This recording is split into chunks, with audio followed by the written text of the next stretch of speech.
Welcome to Food for Thought, the place to explore, celebrate, and manifest a life motivated and defined by unconditional compassion and optimal wellness. Today's episode is Advent, fasting, and abstaining from meat. Before we begin, my name is Patrick-Goudreau. I'm your host. You can find me at joyfulvegan.com. If you're interested in vegan travel, you can check out joyfulvegantrips.com. This podcast is possible because of the support of listeners like you. There are no sponsors or ads on Food for Thought, and with your help, we can keep that up. If that's something you value, please join other supporters by going to patreon.com/ColleenPatrick-Goudreau to become a supporter today at your chosen level. Thank you so much in advance for supporting, for subscribing, and for listening. I suppose it's not considered subscribing anymore because I listen to podcasts and it looks like now it's following podcasts, not subscribing. So I hope you follow this podcast. I hope you're doing fabulously well. I'm going to tell you right now, this time of year just makes me giddy with excitement, especially because living in California, we are now, I'm going to say, I think, officially out of, well, we're not out of the drought, but we're officially out of the fire season, which is always a relief.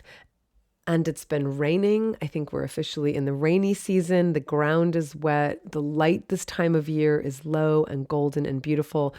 We are at the peak of our foliage this time of year, and the air just smells so sweet and so fresh. I'm just giddy every day. We're leaving soon for Rwanda, and we'll be there. Well, we'll be in Africa for a month because we will be in South Africa also. We're scouting the garden route, and we are hosting our other African joyful vegan trip in Botswana and starting in Cape Town. So we'll be in Rwanda, then South Africa, then Botswana. And I'm very excited about these trips that we're hosting, and of course the trip that we're scouting. But I'm so sad we're leaving this area because I love this time of year here. But we will be back before Christmas, and I can't wait to share more about that with you because I kind of geek out around this time of year, and I'm glad we're going to be home for Christmas. I really love this time of year. And so this is an episode that's related to that. I have been wanting to do this episode for years. You could say this has been years in the making because I've been gathering information and I've been doing research and I've been asking questions for years on this topic. And I'm really thrilled to share it with you finally, especially as we approach the Christmas holidays. I talk a lot about how being vegan can make you, some people, and people around you feel that by virtue of you being vegan, you're no longer aligned with traditions or religion or culture, any of the things that you may have grown up with or had close ties to. Could just be the family that you grew up in. People can perceive being vegan as being antithetical to any and all of these things. I write in the Joyful Vegan quote, I'm quoting myself, because our identity is relative to the social groups to which we belong. When we feel isolated from these groups, it can rock us to our core, altering how we see ourselves and how we relate to others. When our existing identities rooted in family, culture, religion, politics, or gender collide with our vegan identity, we experience a great deal of conflict, both interpersonal and intrapersonal, and may feel compelled to choose one over the other. This conflict often serves as a justification for making no change at all or for returning to eating meat, dairy, and eggs. I hear from people all the time, I'm now leaving the quote, where people say, my background is German, I could never be vegetarian or vegan. I'm Jewish, I could never be vegan. I'm Irish, I'm German, I'm Greek, whatever. I said German, but whatever it is, right? There's this perception that being vegan is incongruent with being name it. There isn't one cultural or religious group I haven't heard cited as one whose food traditions are antithetical to being vegan, especially when it comes to the holidays when we're supposed to be feasting and indulging. And why would you want to deprive yourself of all the good things in life? And yet, historically, abstaining from animal flesh and fluids has been a tradition for centuries in most religions. In fact, I would venture to say, I'm going to say it. I'm going to venture to say it. I'm just going to say it. Historically, there would have been more days throughout the calendar year when people were not eating animal flesh and fluids than when they were.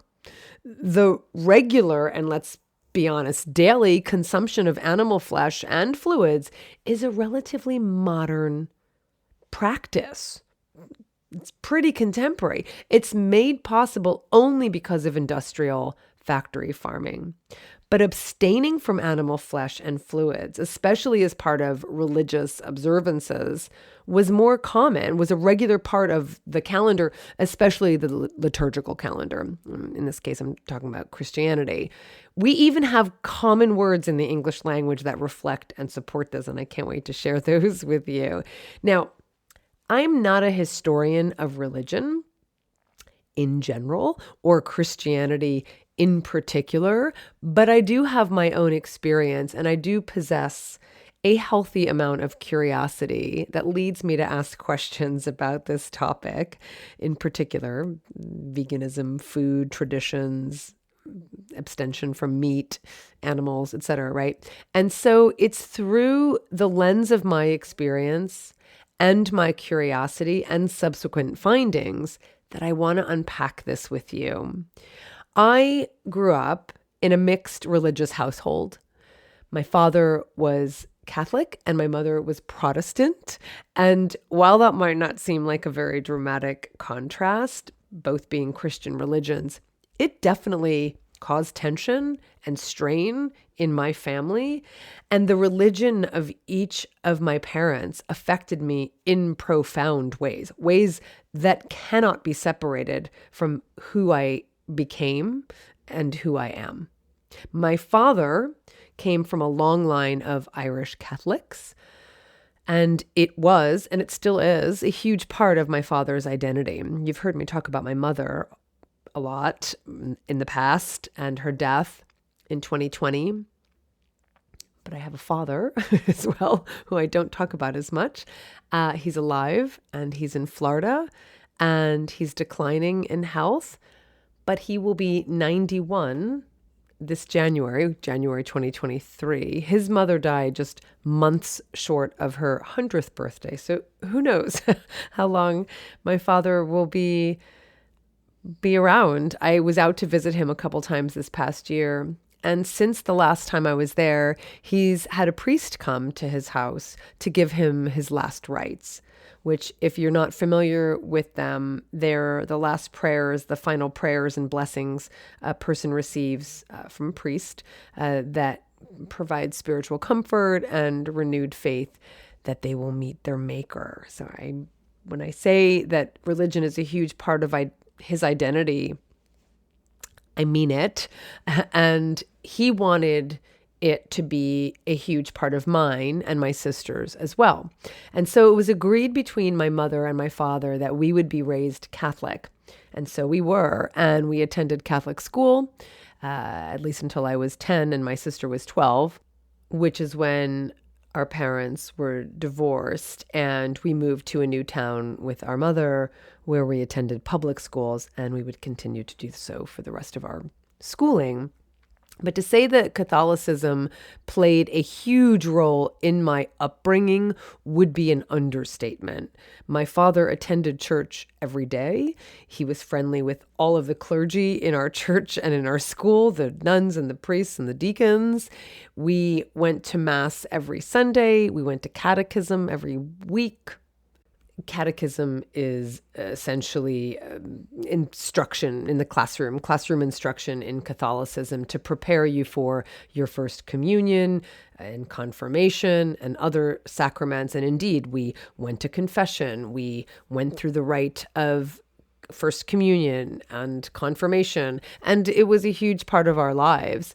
And my mother agreed to all of this. I don't think she had much choice, but she agreed to all of this. But it must be said that her being Protestant, and a divorced Protestant at that, was not something we were ever able to forget, because for the offense of marrying a divorced, bad enough, Protestant, even worse, woman, my Catholic father made some kind of bargain when he married my mother in 1967, whereby he would not take communion or go to confession for the rest of his life as his self-inflicted penance for marrying my mother. So every time we went to church, and that was all the time, he wouldn't go to communion when we would.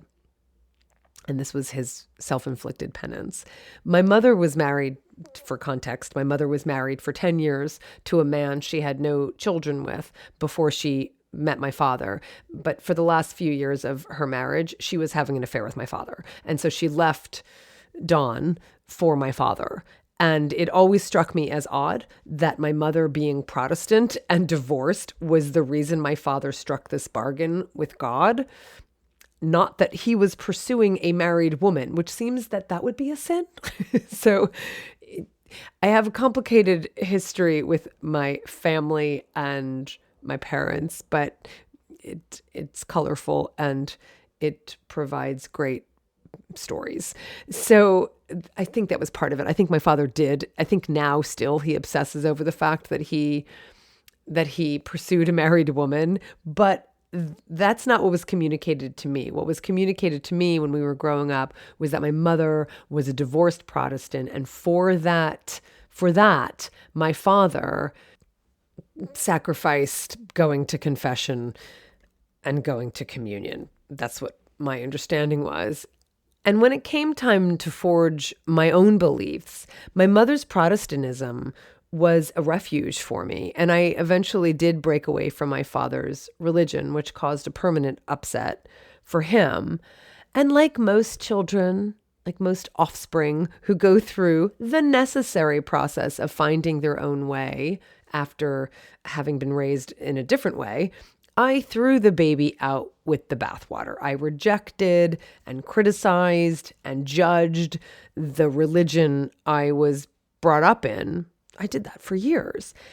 But as I continued to get older and wiser, I didn't want to have an attitude of arrogance. I didn't want to reject outright something that had been a huge part of my life, in the sense that I didn't want to have this, identity of being this recovering Catholic, right? I mean, I just didn't want that to be my orientation. And so I made a conscious effort to reconcile my past and reframe and reshape and reform my memories to find not just peace with the Catholicism I grew up in. I talked to my husband, who also grew up Catholic. He had a different experience. So, I have my own very specific familial experience in Catholicism. It's not the same experience that everybody has, but I wanted to find peace with that, but I also wanted to find an appreciation for some of the rites and the rituals that it was centered on. And I did that. And I have some things I can look back on and say, I really appreciated that. I really liked that. I really can embrace that. And actually, rites and rituals are one of the things I appreciate most about the religion I grew up in. And of course, rites and rituals are not specific to Catholicism or to religion, but they're an aspect of it that I can appreciate. And then I looked back on, and then I said, I could appreciate that. I can embrace that. And I've talked about secular rites and rituals that I partake in my life. I think most of us, I think we all do. We probably don't even call them rituals. And I hold them very dear. And so I remember with great fondness the rites and rituals surrounding many holidays that we celebrated growing up, especially Easter and Christmas, and the corresponding periods leading up to them, namely and respectively Lent and Advent. Now, as you know, I grew up eating animal products, but even when I was a child, I was aware of the historical tradition of fasting and abstaining from meat during these periods. So over the years, I've thought about this a lot.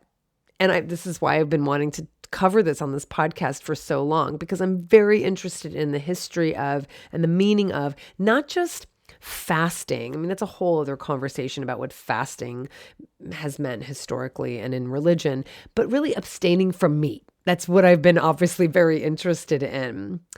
And so here we are approaching the Christmas holiday and its preceding Advent season, both of which always spark in me memories of the traditions and rites and rituals I experienced throughout my childhood, and also spark in me a curiosity about and an awareness of the food traditions that surround these holidays. Now, many of you, Christian or not, would be familiar with Lent, the 40 days before Easter Sunday. So it's the 40 days between Ash Wednesday and Easter Sunday. And it's a time devoted to fasting and repentance and contrition and penitence. And also for my listeners who didn't grow up Catholic, Ash Wednesday is the first day of Lent, and it's named for the practice of Christians of placing ashes on their heads as a sign of contrition. And so Lent starts on Ash Wednesday. And then as you get closer to Easter itself, Good Friday is the day of the crucifixion. That's the Friday before Easter Sunday. And being Catholic, we were expected to give something up for Lent. And I loved this tradition. I did love this tradition, and I'll talk a little bit more later about why I loved that tradition so much. But the idea is that you would give something up for Lent for 40 days, at the end of which, on Easter, you celebrate and you eat and you consume and you feast. And all of that sacrifice leads up to the celebration. That's the point. You sacrifice, and then there's a feast, right? And you can see that even in the language we use today, in the language we have for these holidays. Lent begins with Mardi Gras. It's French for Fat Tuesday, because you would be eating the last amount of fat before the fast that begins the next day on Ash Wednesday and goes up until the Easter feast. It goes right up until Holy Saturday is what it would be called, and then the Easter feast. The other name for Mardi Gras is Carnival, which comes from the Latin root carne, meaning meat, meaning flesh, and Latin lavare, meaning to remove. So Carnival literally means removing meat, referring to the coming 40 days when animal flesh was abstained from during Lent, for the entire duration of Lent. Now, in the Byzantine tradition, still practiced by Orthodox Christians, meat wasn't the only thing that was abstained from during Lent. All animal products were and are. And that can be seen in another word that marks the beginning of Lent. It's not a word that you'd be very familiar with if you weren't practicing, but that is Cheese Fair Sunday. And that's the Sunday before Ash Wednesday. Cheese Fair, like F-A-R-E as in farewell, because literally cheese fair meant farewell to cheese, farewell to dairy products for the duration of the Holy Fast. And the Sunday before that is Meat Fair. I was going to say is Meat Fair Sunday, indicating a farewell to meat in the diet. So you've got Fat Tuesday, which is mostly about fat, but fat also includes animal fat. You've got Carnival, farewell to meat, removing meat. Cheese Fair, farewell to dairy products. And Meat Fair Sunday, indicating a farewell to animal flesh in the diet for the duration of that period of Lent. And so here we are now as I record this approaching Advent season, which, like Lent, led up to the great feast of Christmas. So Lent leads up to Easter. Advent leads up to the feast of Christmas. And even though Christmas celebrates the birth of Christ, Easter is the holier of the two and the festival upon which Christianity really hangs its hat. But in the past, especially in the Middle Ages in Europe, Advent was a big deal, a much bigger deal than it is today. And I can say that because even though it wasn't that long ago when I was little, I mean, like maybe 50 years is a long time ago, but not when we're comparing it to 2,000 years of history. So 40 years ago when I was 10, Advent just even then wasn't as big a deal as it was centuries before that. And centuries leading up to that. For me, growing up, Advent was special. Indeed, it was special in that it anticipated Christmas. There's this excitement that is palpable during Advent because it's like this excitement like leading up to Christmas. And much wasn't asked of us like it was asked of us during Lent. We didn't have to give something up. That's not my memory of Advent in my upbringing. In fact, what I remember most about Advent in our house, and this is something that's still practiced today, you've probably heard of an Advent calendar. I loved the Advent calendar so much because you have these calendars. I know there's so many different calendars today. There's we'll get to that. But my calendar, there were simple calendars. They were basically little, cutouts, like you'd open little doors, and behind the little door would be an image. It'd be an image of something that related to the story of Christmas. So there would be an image of the Star of Bethlehem. There'd be an image of a donkey Mary was riding on. There would be a stable of animals. So you can imagine, as a little girl, as an animal lover, I did open up those little windows. There'd be a donkey and I'd be so excited. There'd be a stable of animals. I'd be so excited. I loved the Advent calendar, and because it just created this anticipation. Today, there are different kinds of calendars. There's like calendars where you can get like a piece of chocolate or candy behind each day leading up to Christmas, but that is not how Advent was observed historically. Like the opposite. Advent, like Lent, was a time for prayer and reflection and penitence and fasting and abstinence, not a period where you would get treats every day leading up to more treats on Christmas Day. It's just not how it worked. The Advent observances in the Middle Ages, again, for example, were every bit as strict as Lent, and meat was forbidden during that period as well.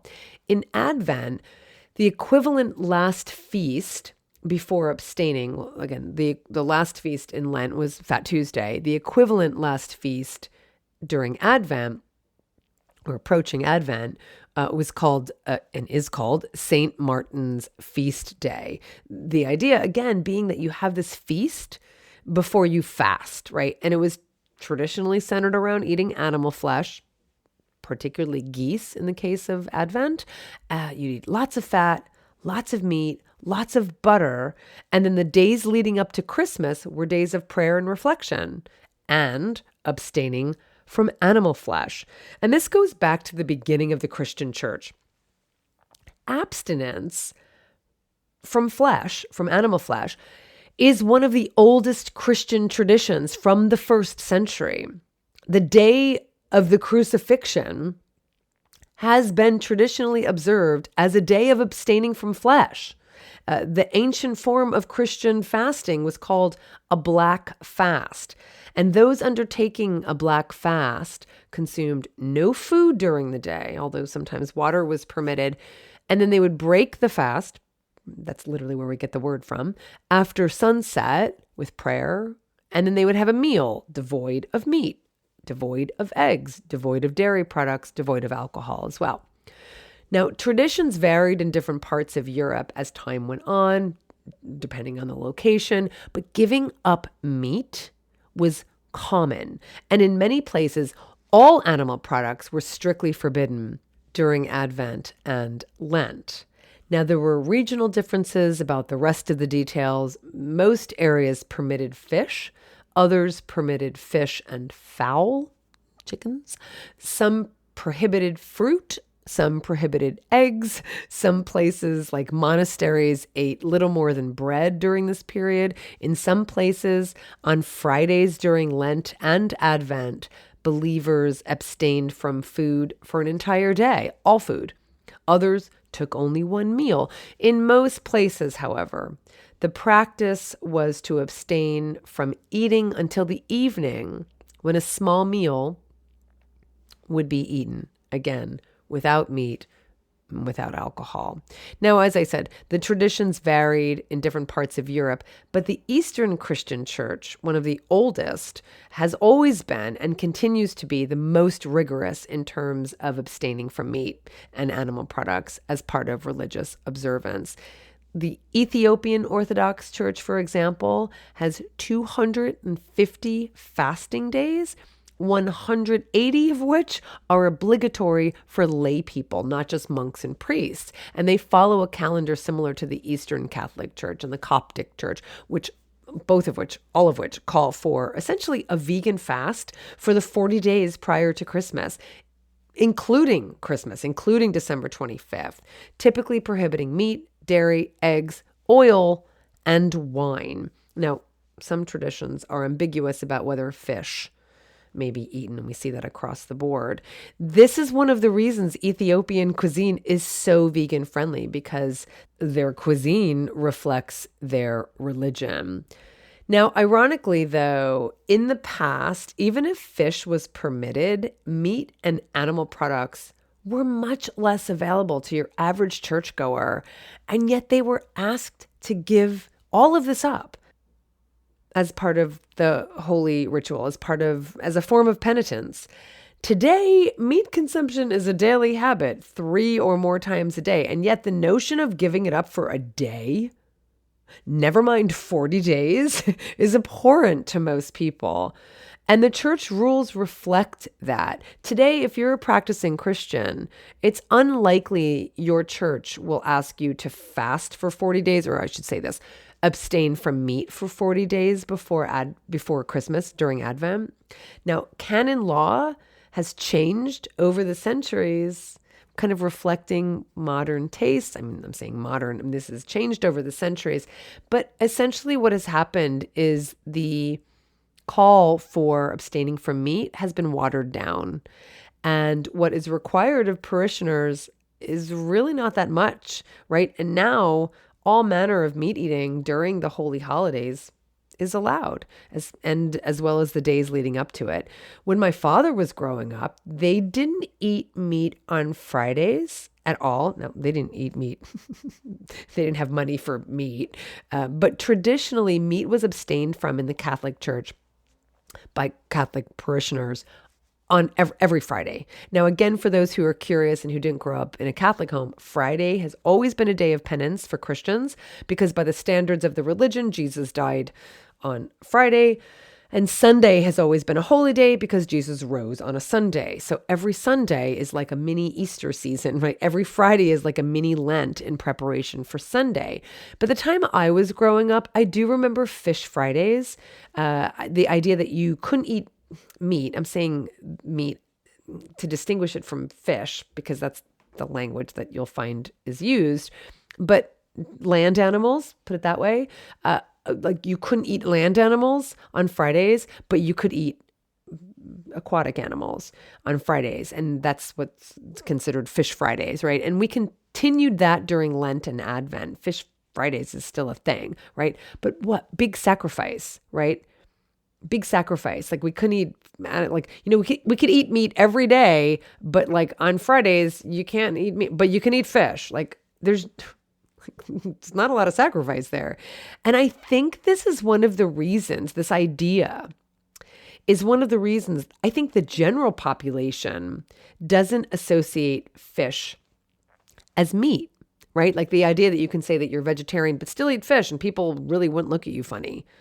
And I think it comes from this idea that in many religions call for the abstinence from animal flesh for different holidays and different observances, but allow for the consumption of fish. And fish, when you look at the rules in a lot of different religions, tends to be grouped with vegetables as acceptable to eat during fasting or during abstinence from quote unquote meat.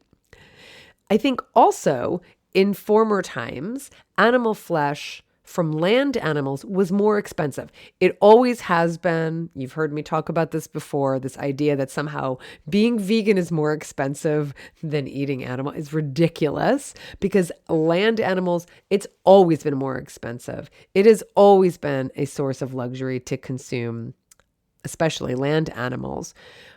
So land animals were more expensive. They were eaten only occasionally. They were associated with feast days. The truth is, fish was cheaper. Most people could go and, if you were near the sea, you could fish. And it was cheaper. It was more widely available, more widely accessible. It was eaten more often. It was not associated with celebrations. And so I think this is where that idea stems from, that fish don't belong in the flesh meat category. I'm not saying that I think people all believe that they belong in the vegetable category, but I think that's where that stems from. Just my theory. I'm not saying that, the majority of people who think that are Christian or religious, but I think that's just penetrated the general consciousness. Just my thought. Love to hear yours. So technically, abstaining from meat on Fridays and being allowed to have fish is the universal law of the Catholic Church, Roman Church, Eastern Church, Orthodox Church, right? The abstinence in Eastern and Orthodox churches, however, also includes Wednesdays. And their abstinence excludes fish. When you're abstaining from meat, you're also abstaining from fish. You're also abstaining from dairy and other animal products, like pretty much vegan. By the 9th century, the strict rules about fasting and abstaining from animal products in Western Christianity started to become more relaxed, and even more so over the centuries. Abstinence from meat on Fridays was never technically abolished from Roman Catholic law. For instance, Canon Law 1251 says abstinence from meat or from some other food as determined by the Episcopal Conference is to be observed on all Fridays. Abstinence is to be observed on Ash Wednesday and Good Friday. But this has been relaxed quite a bit. Many national bishops' conferences, including the U.S. bishops, make exceptions in their jurisdictions, permitting Catholics to choose another form of penance instead. In 1966, and this is kind of where we're at today, the National Conference of Catholic Bishops issued a pastoral statement on penance and abstinence, in which they declared, among other things, quote, "Among the works of voluntary self-denial and personal penance, which we especially commend to our people for the future observance of Friday, even though we hereby terminate the traditional law of abstinence as the sole prescribed means of observing Friday, we give first place to abstinence from flesh meat. We do so in the hope that the Catholic community will ordinarily continue to abstain from meat by free choice, as formerly we did in obedience to church law." So as you can hear in the language, the bar has been lowered, and the bishops hope the community will abstain from meat on Fridays. So essentially the rule was transformed into a hope, because, you don't want people to have to forego the consumption of animal flesh for one day. So abstaining from meat is essentially left up to the individual churchgoer, or, perhaps the jurisdiction you're in, if you're, the bishop is calling for it where you are. But it really has relaxed a lot. And over time, as rules about abstaining from meat were relaxed, so too were the definitions of, which animal's flesh constitutes meat. So we talked about fish, right? But we also have amphibians, cold-blooded animals, frogs, clams, turtles. They are permitted to be eaten even during the times when parishioners are called upon to abstain from meat. And it's a question that you continually see during these periods where people are called upon to not eat animal flesh. Like, they're like, can we have clams? Can we have lobster? Can we have penguin? And like, seriously, the church issues exceptions. Like, beaver and muskrat are allowed, even though, I mean, this is, I'm not kidding. Like, can we raise the bar a little more than we do? That's my problem. It's not just Catholicism. This is nothing, like, this is not specific to Christianity. This is just, we keep the bar so low. And this is an example of that. Now, when it comes to Advent, in the 6th century, church councils began requiring fasting on all days throughout Advent, like 40 days from St. Martin's Day, which is November 11th, to Epiphany, which is January 6th. And we're going to come back to Epiphany and Twelfth Night and the 12 days of Christmas and all that. But today, few Christians outside of Eastern Orthodox churches observe Advent as a time of abstinence. On the contrary, in the West, especially, the holiday season really begins, begins at Thanksgiving, probably begins at Halloween, to be honest, but it really has become one giant feast, starting at Thanksgiving and going to Christmas. And it's interesting because if you now understand, and now you do, that the Advent season begins November 11th, right? St. Martin's Day. The Thanksgiving that we celebrate today, what we call Thanksgiving today, as you can see, it falls within that period, that Advent period, that most people aren't celebrating again unless you're in the Orthodox Church. But the point is, at the time when Sarah Josepha Hale, for instance, was urging President Lincoln to make Thanksgiving a national holiday, it wasn't to make a national holiday to just have feasting and, indulgence. Even in 1865, it was a time of prayer and penitence and reflection.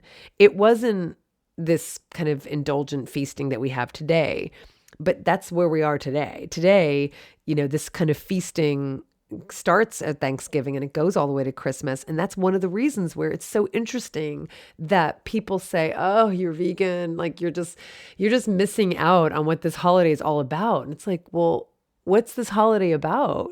Because we all attribute our own meaning to these holidays, right? Today and over time. And historically, these holidays have been about mostly prayer and abstinence, not over-the-top indulgence and consumption. Now, I'm not saying feasting is a bad thing in and of itself. I certainly partake in my share. But if the point of a feast is that you're coming off of a fast, then feasting without having had any kind of abstinence prior to it kind of misses the point, doesn't it? Like, my understanding is, especially when it's done for spiritual purposes, that the discipline of fasting, when practiced with prayer and repentance and almsgiving and charitable deeds, that kind of thing, it orients us away from worldly desires and more towards spiritual desires. I mean, that's the whole idea, right? Now, I'm not Christian, I'm not Catholic, and I personally don't partake in any religious ritual fasts, but I do appreciate the concept of giving something up for a period of time. This is one of the things I loved when I was young. I loved the idea of being given the opportunity to demonstrate self-control, to demonstrate discipline, even sacrifice. I think that word is so loaded, but that idea that we sacrifice something, that we give something up, that leads up to a celebration where we get to partake in the thing that we gave up. Like, there's something really, something really interesting and special there, I think. And it's not lost on me that during that time of abstinence or sacrifice, it is about self-reflection. It is about prayer and meditation and contemplation and simplicity, right? You don't have to be religious to appreciate that or partake in it. And I've been incorporating this more into our holiday seasons because I find it really rewarding and fortifying, gratifying. There's something really gratifying about self-denial, right? Now, I'm vegan already, so animal flesh and fluids are things that I've already turned away from. But there are certainly indulgences that I enjoy that would and are absolutely considered an effort to not consume for any length of time. Could be, I'll speak for myself, could be wine, could be bread, could be chocolate, could be sugar, whatever it is that we have access to all the time that not having for any length of time is an effort or a sacrifice, right? Or discipline. So for the last couple of years, I have been challenging my poor husband. He has to partake in all of the schemes I come up with, but I've been challenging David and myself to give something up between Thanksgiving and Christmas so that by the time Christmas comes along, it feels like a treat and it's been really rewarding. Now, when researching this episode, I came across a really interesting article that asked the question, if plant-based meat was considered meat for those who are asked to give it up during Lent and Advent. And at first my reaction was like, oh my Lord, that's ridiculous. Like, of course, people abstaining from animal flesh should be permitted to eat the Impossible Burger, right? I mean, seitan was essentially invented by Buddhist monks who were vegetarian. They weren't eating animal flesh as part of their religion, but they still wanted something similar in texture, hence mock duck. It started in China thousands of years ago, right? And the truth is, eating animal flesh is a daily ritual for most people. So having a Beyond sausage is making a better choice, a healthier choice, right? But then I found myself thinking, well, I'm always promoting the idea that this stuff is meat. It's plant-based meat. I want to call it meat, right? But it's meat. And so maybe it should be included under the meat that churchgoers are asked to abstain from. Someone in the article I was reading pointed out that abstaining from meat is also meant to be tied to almsgiving or donating to charity. So the idea that you're supposed to like give people in need whatever money you would save by not buying meat, again, animal flesh, during Lent, like that's the idea. And so if a plant-based burger costs as much or more than a meat-based, an animal-based burger, then the charitable part of the tradition is missing. Sure, you could frame it that way. But in the end, I would say this, and I'm going to say it, that in having plant-based burgers, plant-based meat, you are abstaining from animal flesh. And my God, if fish can be considered plants, then plants should be considered plants, right? Plants should count as plants to be consumed during the fasting holidays, the holidays that call for abstaining from meat, from animal flesh. Even if the plants resemble the texture and taste of animal flesh, they are still plants, and they do not come with the high costs in all the ways we can quantify costs as animal flesh does.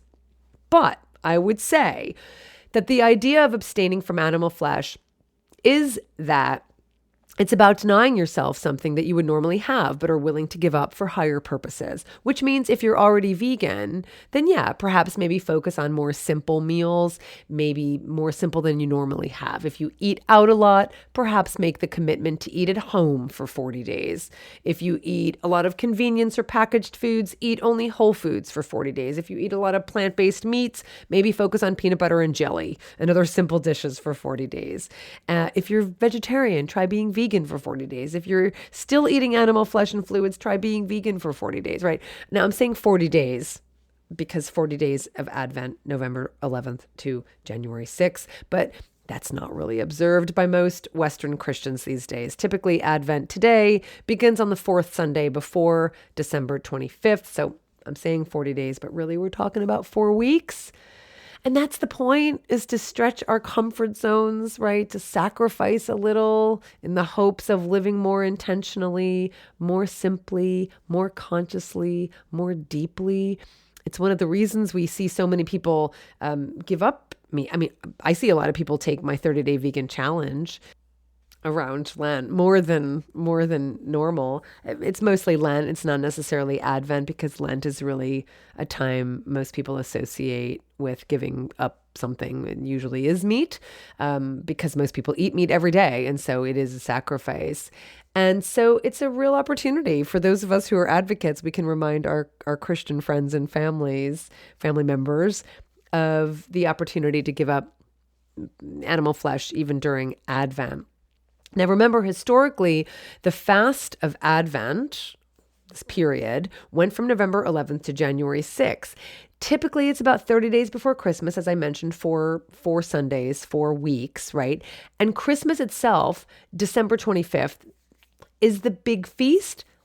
But historically, in the Middle Ages, during the Tudor age, Christmas was indeed the end of the fasting, the end of the abstinence, and the beginning of the revelry, at which time you begin the 12 decadent days of feasting and singing and general carousing, culminating in Twelfth Night or Epiphany. That's what the 12 days of Christmas are. It's lost on, I think, modern folks, because there's this idea, it's not the 12 days leading up to Christmas, it's the 12 days starting on Christmas. On the first day of Christmas, my true love gave to, like, that's the first day of Christmas. It's the 12 days of Christmas. And it's all about the decadence and consumption, starting on December 25th, having abstained, or at least lived more simply, for the days leading up to Christmas, and ending on January 6th, which is the Epiphany, which is when the 3 kings, or the 3 wise men, visited Jesus in his manger and brought him gifts, the gold, the frankincense, the myrrh, and all of that. That's what the 12 days of Christmas are. And even though we've been talking about fasting, and we're going to come back to that, by the way, I'm going to do an entire episode on the foods of the 12 days of Christmas, vegan style, of course. But we've been talking about fasting being a tradition during the Advent season, historically speaking. And I'm using fasting, I'm using that term loosely and interchangeably with abstaining from meat. Most lay people did not fast, i.e. abstain from food completely during the period, the fasting period. It would mostly be abstaining from meat. But there were saints' feast days during that period, because people were still eating food, but they were simple foods. They were more simple foods, and they were foods that celebrated the different saints. That's what feast days are, the saints' days are. And we still eat these foods today. We have many wonderful traditional foods that come from the season of Advent, some of which you probably make. Number one is the St. Lucia buns, also called lucicator. St. Lucy's Day, St. Lucia, is December 13th. And I have a recipe for St. Lucia buns at joyfulvegan.com. And I really encourage you to go over and get that recipe, make that recipe. It is so fantastic. It's a Swedish favorite at Christmas time. These are saffron infused buns, and they're buttery, they're slightly sweet, they have this gorgeous vibrant yellow, they are S-shaped sometimes they're shaped in the form of a ram's head, I should say, and they're wonderful. So that is a traditional food during the Advent season, December 13th being St. Lucy's Day. You also have something called speculus. They're Dutch cookies for St. Nicholas's Day, which is December 6th. And you would also have mulled wine, or bishop's wine, which is drunk also on St. Nicholas Day. On December 12th, it's the Our Lady of Guadalupe, and Mexican food would be really appropriate. So making the Mexican wedding cakes, or the Russian tea balls, they're also called. I have those in my Joy of Vegan Baking. They're perfect. The little sugar cookies that are made from ground almonds covered in powdered sugar. You can also make a Mexican chocolate cake. These would all be appropriate during the Advent holiday. And then on December 24th, you'd have star cookies, like starlight cookies, because that's just representing the Star of Bethlehem, and that's just before Christmas. Now, you also have something called Stollen. If you're in Europe, you're probably familiar with this, especially if you're in Germany, you would be familiar with this, or any Germanic countries. Now, Stollen, this is Stollen, it's enriched bread And it's studded with candied fruit, peel, there's nuts, there's spices, there's raisins, and they're all soaked in booze. It's a kind of like cross between like a fruit cake and a hot cross bun. That's the best way I could put it.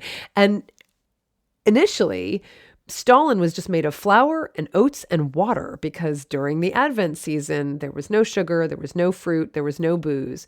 Then 100 years later, it evolved to include flour and oil and water and yeast. So it becomes a bit more bready. Now, because Stollen is baked during Advent, the church forbade the use of butter. Okay. Now, 5 popes later, the Elector of Saxony was finally allowed to use butter without paying a fine. And so that's what you have today. So you have a much more decadent kind of bread, again, fruit bread, hot cross bun bread. That's kind of what it is today. And it became a bit richer. Marzipan is used a lot today as well, because this was an Advent dish, a meal, recipe.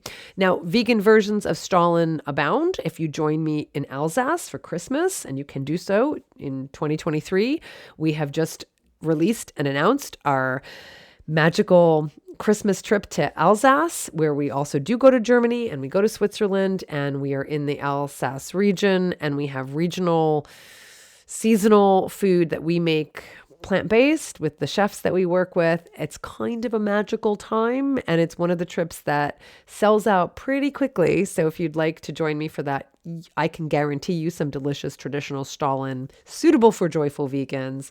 And of course, we have our other trips that are running as well. We have just one more spot for Tuscany in 2023 also. So that's June 2023. I believe we are sold out of Northern Italy, but we also have our French countryside trip in September, where we start in Paris, we end in Bordeaux. And in between, we're in the Loire Valley, we're in the Dordogne Valley, we're going to be on the rivers. There's more than one river we're going to be on, and we're going to have all manner of fun. So lots of wonderful European trips you can join us for. But if you want this magical Christmas experience, I really encourage you to go to joyfulvegantrips.com and check out the Alsace trip for 2023, December 2023. And you will be home in time for Christmas. It's something that is important to me and probably important to you as well. So you get all of the Christmas revelry and you still get to be home for Christmas. So in part 2, I'll call it part 2. It's really just another part of this story. Now that we've talked about the fasting, I want to talk about the feasting. And so we're going to talk about the traditional foods that would be part of the 12 days of Christmas feasting and revelry. And that's coming up next. So I hope you found this interesting or helpful or inspiring or validating or whatever you take away from this. I just really hope you enjoyed it. I would love to hear what your experience is during this period, what your childhood experience has been, and what your current experience is. It's always so interesting to me. For the animals, this is Colleen Patrick-Goudreau. Thanks for listening, and Merry Christmas.